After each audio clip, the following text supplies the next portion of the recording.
Did you know that Ray Tomlinson was the first person to send an email? He implemented an email system in 1971.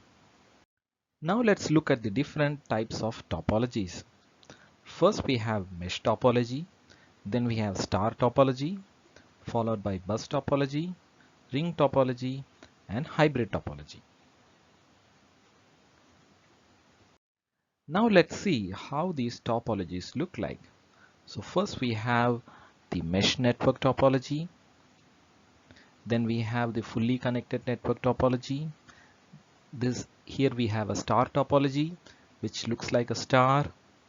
Then we have the bus topology. Here we have a single line, which is the bus, and all the systems are connected to the bus. And here we have the ring topology. All the systems are connected in a circular format in the form of a ring. Let's look at mesh topology. Here, every device has a dedicated point-to-point link to every other device. Dedicated means the link carries traffic only between the two devices it connects. In a fully controlled mesh network with n nodes, each node must be connected to every other node.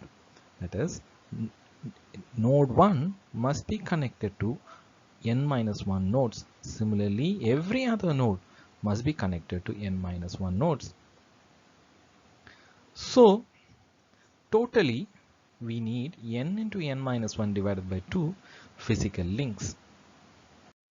Let us see the advantages of using a mesh network. The use of dedicated links guarantees that each connection can carry its own data load, thus eliminates the traffic problems. A mesh topology is robust, strong, and healthy. There is an advantage of privacy or security. When every message travels along a dedicated line, only the intended recipient sees it. Physical boundaries prevent the other users from gaining access to the message. Point-to-point link makes fault identification and fault isolation easy.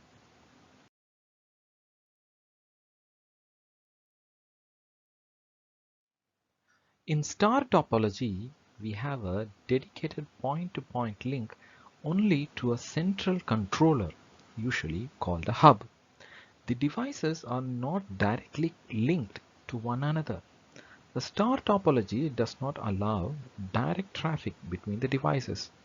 If one device wants to send a data to another, it sends the data to the controller, which then relays the data to other connected devices.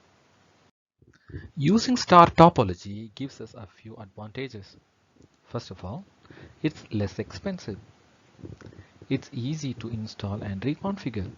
Each device needs only to link to one input-output port to connect to any number of other devices. Less cabling.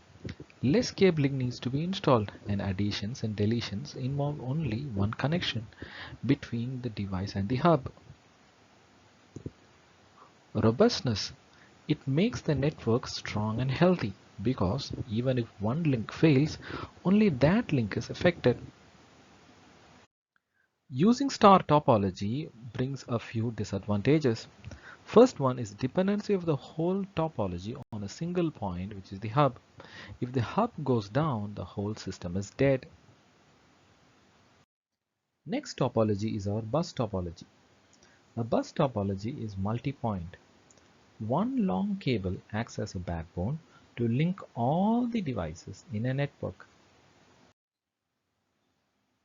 Nodes are connected to the bus cable by drop lines and tap. A drop line is a connection running between the device and the main cable. A tap is a connector that splices into the main cable. As the signal travels along the backbone, some of its energy is transformed into heat. Therefore, it becomes weaker and weaker as it travels farther and farther. For this reason, there is a limit on the number of taps a bus can support and on the distance between those taps. One of the best advantages in using the bus topology is ease of installation. The backbone cable can be laid along the most efficient path and each drop line has to reach only as far as the nearest point on the backbone.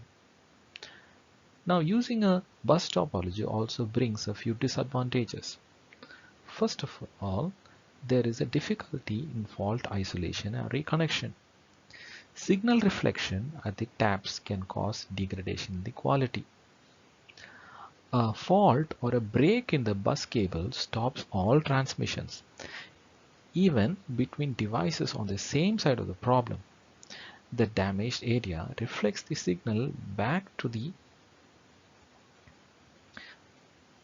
damaged area reflects the signal back in the direction of the origin, creating noise in both the directions. Next topology is our ring topology. Here, each device has a dedicated point-to-point connection with only two devices on either side of it. A signal passes along the ring in one direction from device to device until it reaches its destination. Each device in the ring incorporates a repeater. When a device receives a signal intended for another device, its repeater regenerates the bits and passes them along.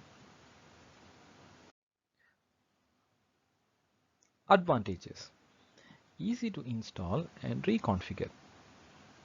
To add or delete a device requires changing only two connections. Fault isolation is simplified. Now let's look at the disadvantages. A break in the ring can disable the entire network. This weakness, however, can be solved by using a dual ring or a switch capable of closing off the break.